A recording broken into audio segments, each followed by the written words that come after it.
Breaking news చూస్తున్నాం. సమంతకు మంత్రి కొండా సురేఖ క్షమాపణలు చెప్పారు. మీరు మనస్తాపానికి గురైతే తన వ్యాఖ్యలు ఉపసంహరించుకుంటున్నానని ట్వీట్ చేశారు కొండా సురేఖ.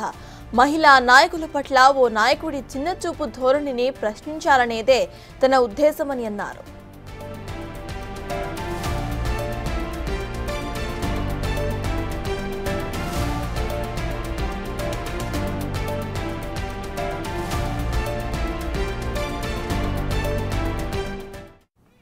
సమంతకు మంత్రి కొండా సురేఖ క్షమాపణలు చెప్పారు. మీరు మనస్తాపానికి గురైతే తన వ్యాఖ్యలు ఉపసంహరించుకుంటున్నానని ట్వీట్ చేశారు కొండా సురేఖ.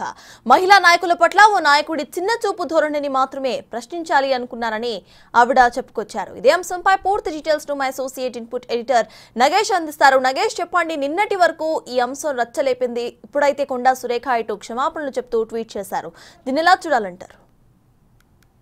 అంటే తన వ్యాఖ్యలు దుమారం రేపాయని చెప్పి భావించినట్టు కొండా సురేఖ ఉన్నారు. ఈ క్రమంలోనే నా వ్యాఖ్యల ఉద్దేశం మహిళల పట్ల ఒక నాయకుడి చిన్నచూపు ధోరణిని ప్రశ్నించడమే, కానీ మీ మనోభావాలు దెబ్బతీయడం కాదని చెప్పి సమంత ప్రభుకి ఆమె రిప్లై ఇచ్చారు. స్వయం శక్తితో మీరు ఎదిగిన తీరు నాకు కేవలం అభిమానం మాత్రమే కాదు, ఆదర్శంగా కూడా చెప్పి కూడా సమంత ప్రభును ఉద్దేశించి ఆమె మాట్లాడిన ట్వీట్ ను మనం చూడొచ్చు. నా వ్యాఖ్యల పట్ల మీరు కానీ మీ అభిమానులు కానీ మనస్తాపానికి గురైనట్లయితే బేషరతుగా నా వ్యాఖ్యలను పూర్తిగా ఉపసంహరించుకుంటున్నాను, అన్యదా భావించవద్దని చెప్పి కూడా నాగార్జున కూడా ఆమె రిప్లై ఇచ్చిన పరిస్థితి. మొత్తానికైతే నాగార్జున కుటుంబానికి ఈ వ్యాఖ్యల ఉద్దేశం మహిళల పట్ల తనకున్న గౌరవాన్ని తెలియజేయడం కోసమే అని చెప్పారు. నాయకుడి ధోరణిని తాను ప్రశ్నించడమే, మహిళల్ని చిన్న చూపు చూస్తున్న ఆ నాయకుడిని ప్రశ్నించడం కోసమే మాట్లాడాను.